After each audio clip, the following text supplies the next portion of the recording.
Stupido kayo sa ngalan ng isang tinatawag na blind loyalty. Nakapikit kung ano yung sinasabi sa iyo ng nakakataas, sinusunod mo na lang. Stupido ka pa rin, pero in the name of blind loyalty. Meron akong kopya dito na kung saan maraming pangalan ng mga informant at iisa lang pong ipirma.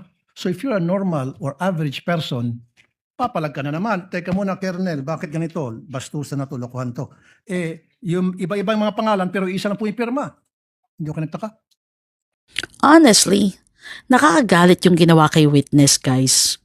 During an impeachment hearing, dapat ang focus ay evidence, testimony, facts, hindi yung pag-atake sa pagkatao ng witness.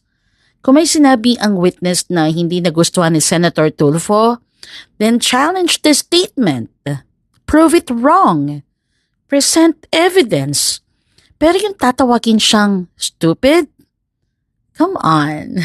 Hindi hindi siya sumasang-ayon sa gusto mong narrative, sir. Stupid na agad siya. And let's be clear, being a witness doesn't mean you have to agree with the people questioning you. May karapatan siyang magbigay ng sariling testimony, lalo na kung iyon ang alam o pinaniniwalaan niyang totoo.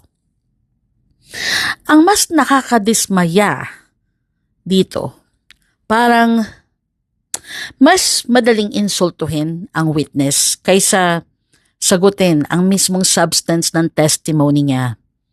Senator Tulfo, with all due respect, sir, you can disagree without humiliating the witness.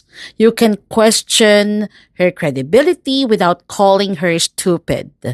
Kasi kapag facts ang hawak mo, facts ang gamitin mo.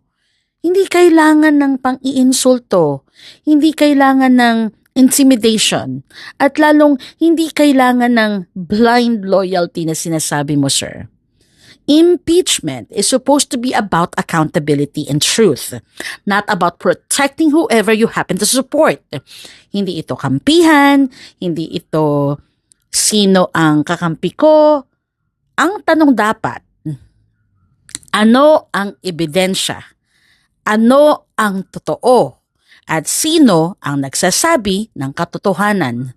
So before calling a witness stupid, maybe the better question is, can you actually prove that her testimony is wrong? Or are you just angry because you don't like what she said? That's all for now, Senator. Bye.